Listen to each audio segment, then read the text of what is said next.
saw them walk away with a big win on day number 1. Please welcome back to the main stage, the Los Angeles Valiant.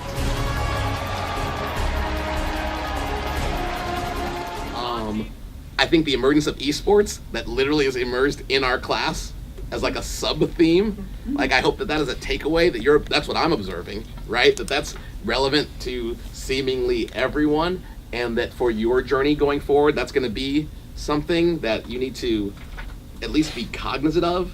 The most impactful speakers weren't just one person in particular, but everyone who talked about esports and its future. So I would call personally right now where we're at in esports kind of the second resurgence of esports. And so for a lot of people who have been around for a while in esports, all of the money flowing in now is kind of something that makes us a little cautious. That, if you're playing with your friends, the last thing you want is to be the person that makes your team lose, because then all your friends are like, daggone, you are bad at this game, I don't want to play with you. So it's like, what if there was a situation where you could play with anyone, random strangers? Why do you have to bring 4 other people with you? And ended up starting a community where that was the whole premise. You would show up by yourself. We would put you on teams based off of an MMR algorithm that followed a snake pattern up and down a tournament structure. The teams were within 10 points of differential as far as skill levels went. We had anti-smurfing rules, all kinds of fun stuff. And I did that 14 hours a day, literally 7 days a week for 3 years straight. It was crazy. But the thing I saw that I wanted to see was, all right, these people are getting famous. These kids are becoming celebrities. They haven't yet reached that stage where they're like pessimistic about the world quite yet. They haven't got to Matt's side of the story yet. But so like, how can that energy be used for a good thing? And on the other hand, the pace at which it's happening seems pretty exponential over the past 2 years. So potentially, if it's too much too fast, we would not like a bad outcome from that. But so the entire field of esports was just completely foreign to me. And this class opened my eyes to an entirely new industry that I really knew nothing about. And it amazed me how fast esports is growing and how much time and money and personnel go into these esports teams and how much opportunity there is for the future of this industry. One speaker that really stood out to me, I would say, is Winston, because I'm only 20 years old and I'm still young, and finding out what I actually want to do in life. Immortals in LA Valiant, and I really enjoyed him because out of every speaker that we had, I felt like he was most relatable. Yeah, I was just a fan, and the kind of thing that made me want to make that leap was just as a fan, I wasn't super happy with what I saw from teams that were already in the space, right? There was no team that really earned my fandom. I was someone that cheered for players or for particular rosters, not for particular organizational brands. Mm-hmm. And it's interesting that you mentioned the house example, right? Because that's actually something that, as part of our overall brand strategy, we're moving away from.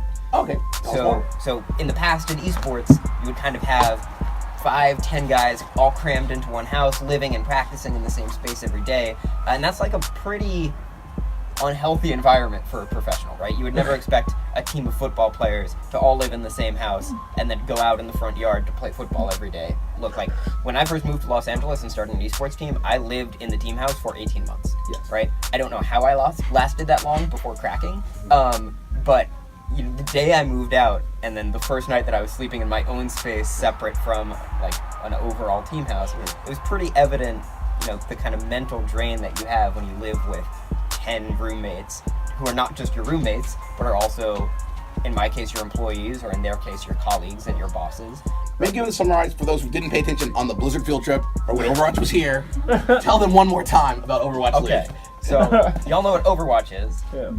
Overwatch League is intended to be the kind of highest competitive league for playing Overwatch against other people.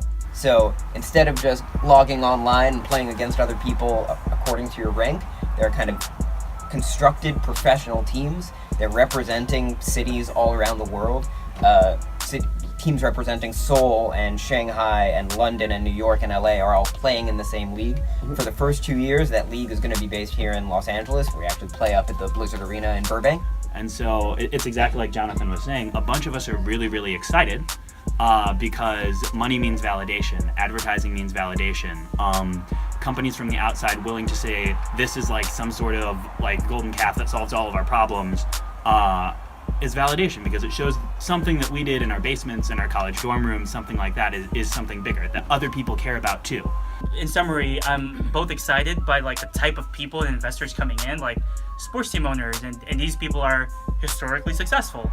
A lot of them are self-made, millionaires or billionaires and whatnot, and if they see some potential there, it kind of makes us feel good. But what it showed us was that esports, video games, this group, this amazing community of gamers could do good.